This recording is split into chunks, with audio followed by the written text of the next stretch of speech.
पिता पुत्र पवित्र आत्मा के नाम पर आमीन। आप सबों को जय यीशु। आइए अभी हम देखते हैं सामुएल के दूसरा ग्रंथ के 15वां अध्याय का दूसरा भाग। इस अध्याय में हम देख रहे हैं बहुत दुख की बात है। दाऊद का पलायन, कल तक इसराइल का राजा था, महिमा की उन्नति पर चढ़ चुका और एक आदर्श राजा अचानक अब अपने महल के बाहर भाग रहा है। अपने प्रिय साथियों को लेकर, अपने पत्नियों को लेकर उजाड़ खंड की ओर भाग रहे हैं। और एक दिल को छूने वाली घटना है यहाँ पर। ये वचन हम लोग देखते हैं अध्याय 15 वचन संख्या 30 में। दाऊद रोते हुए जैतून पहाड़ पर चढ़ा। उसका सिर ढका हुआ था और उसके पैर नंगे थे। कितने लोग उनके साथ थे, उनके सिर मुड़े हुए थे और वे रोते हुए पहाड़ पर चढ़े। मेरे भाई बहनों, दाऊद पहाड़ पर, यह जैतून पहाड़ पर रोते हुए चढ़ रहा है। जब वो यरूशलेम को छोड़ा, उसके पहले एक प्रार्थना किया।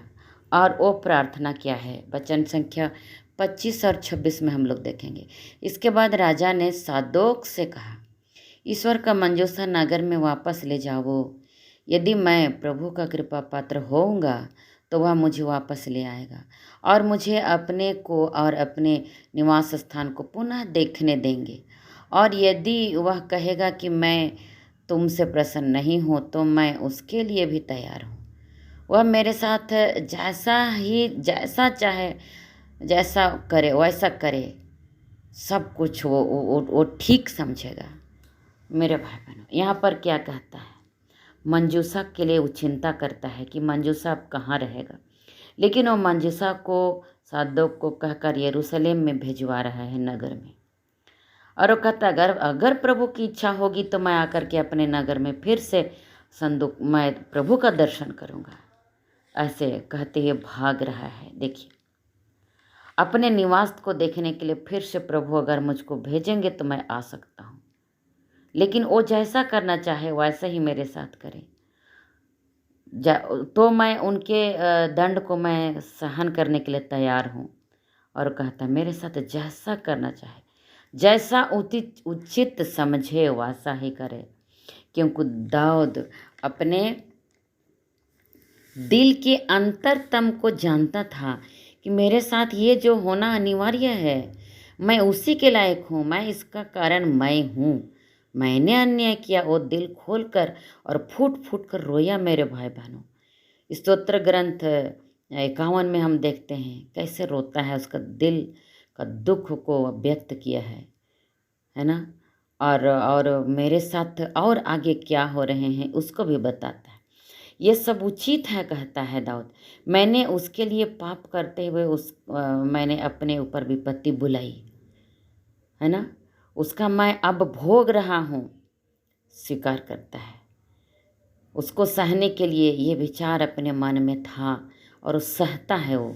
इसलिए वचन संख्या 30 में हम लोग देखते हैं कि दाऊद रोते हुए पहाड़ पर चढ़ा। उसका सिर मुड़ा हुआ जैतून पहाड़ पर चढ़ा। उसका सिर मुड़ा हुआ है मेरे भाई मेरी बहन, और उसके पैर में जूते नहीं हैं, नंगे पैर है। पैर में, ये महाराजा है लेकिन इनके पैर में जूते भी नहीं हैं। बिना जूते का पैदल वो भाग रहा है। जैतून पहाड़ पर रोते हुए चढ़ा यरूशलेम पर। मेरे भाई बहनों, अब से कई साल बाद दाऊद का बेटा भी जैतून पहाड़ पर चढ़ा। वो कौन है? यीशु मसीह। हम जानते हैं कि अंतिम भोज के बाद यीशु कहाँ पर गए? गेतसेमनी बाग में। ये जैतून पहाड़ पर था। वहाँ पर वो भी रोते हुए चढ़ रहे हैं। दाऊद वास्तव में अपने पाप के कारण रोया जैतून पहाड़ पर चढ़ते हुए, पर यीशु मसीह हमारे पाप के कारण रोया। वचन कहता है दाऊद जो उसको नंगे पांव भागना पड़ा था, वो ये क्या दर्शाता है मेरे भाई मेरी बहन? राजा, महाराजा जिसके पास किसी चीज़ की कमी नहीं थी, लेकिन सबसे ज़रूरी एक जूता ज़रूरी था, वो भी नहीं है। पाँव के लिए कुछ भी नहीं है। ऐसी स्थिति आंसू बहाते हुए, सिर ढका हुआ, रोते हुए पहाड़ पर चढ़ा। मेरे भाई मेरी बहन, यीशु मसीह इसी पहाड़ पर जिस तरह दाऊद चढ़ा, अपने पाप को लेकर रोते हुए चढ़ा, यीशु मसीह इसी पहाड़ पर हमारे पाप को लेते हुए चढ़ता है। पाप कितना खतरनाक और कितना भयंकर है।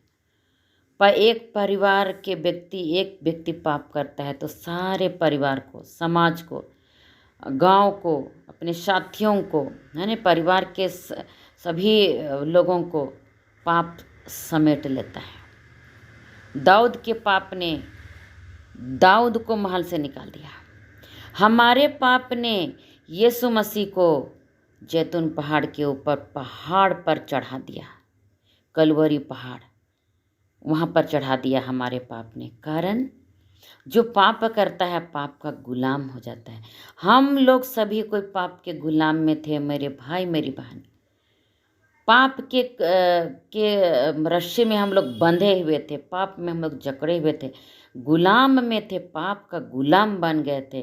पाप जैसा चाहता था वैसे हमारे साथ करता था। पाप हमको गुलाम बना दिया था।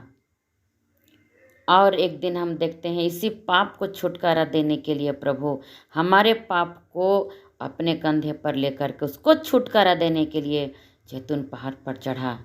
यरूशलेम से लेकर जैतून पहाड़ गया, वहाँ पर चढ़ा, है ना। पाप कितने दर्दनाक है। गुलामी में ले जाता है पाप, गरीबी में ले जाता है, नुकसान होने लगता है, आंसू बहने लगता है ना। ये सब पाप का कारण है मेरे भाई मेरी बहन। एक व्यक्ति के साथ, क्योंकि वचन में हम लोग सुनते हैं शैतान चुराने, मारने और नष्ट करने के लिए आता है। दाऊद के जीवन में भी उसी तरह चुराने, मारने और नष्ट करने के लिए आया था। लेकिन दाऊद को प्रभु जो चुन चुका था, चुना हुआ था, इसीलिए उसको हर तरह से उनको बचाने की कोशिश करता है। मेरे भाई मेरी बहन, आज यीशु मसीह भी हम लोगों को जब हम पाप में गिर जाते हैं वो हमारे पीछे आता है और हमको बचाने की कोशिश करता है। इसीलिए पवित्र पाप स्वीकार संस्कार ठहराते हुए, पश्चाताप का संस्कार ठहराते हुए हम लोगों को प्रभु बचाने की कोशिश करता है। पाप कितना दर्दनाक है हम लोग देखते हैं, और हम लोग देखते हैं। इसलिए दाऊद के जीवन में आने वाले दिन में दुख संकट बराबर आते रहेगा। वो पाप की दर्दनाक स्थिति से होकर अब दर्दनाक अनुभव के साथ भी जाएगा। मेरे भाई बहनों, अगर हमारे जीवन में पाप होता है तो हमें भी बहुत दुख होता है, परिस्थिति बिगड़ जाती है, शैतान हमें जैसा चाहता है वैसे करते हुए जाता है। देखिए यहाँ पर दाऊद के ये पुराना पाप, इन्होंने जैसा कहा था वैसा ही इनके ऊपर अब गुजर रहा है, लेकिन इनके द्वारा प्रभु अब इनको शुद्ध कर रहा है।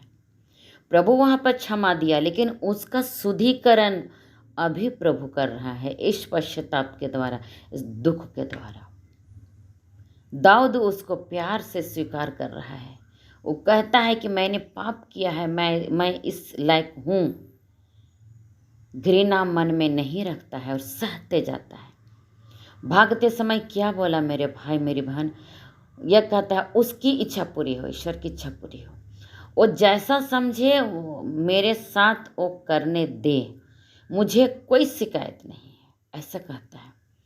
इस तरह अब अगले दिन में हमको पता चलेगा दाऊद के साथ, अबसलोम के साथ किस तरह की घड़ी आती है, और ये दुख में प्रभु किस तरह दाऊद को संभालते हैं और किस तरह अबसलोम के ऊपर विपत्ति आ जाती है। ये बातें हम आने वाले दिन में फिर से पढ़ेंगे, अगले अध्याय में फिर से पढ़ेंगे। मेरे भाई बहनों, तब तक हम कोशिश करें पाप से हम दूर रहें, क्योंकि पाप हमारे जीवन को गुलाम बना देता है। हम उसे दूर रहने की कोशिश करें। जय यीशु।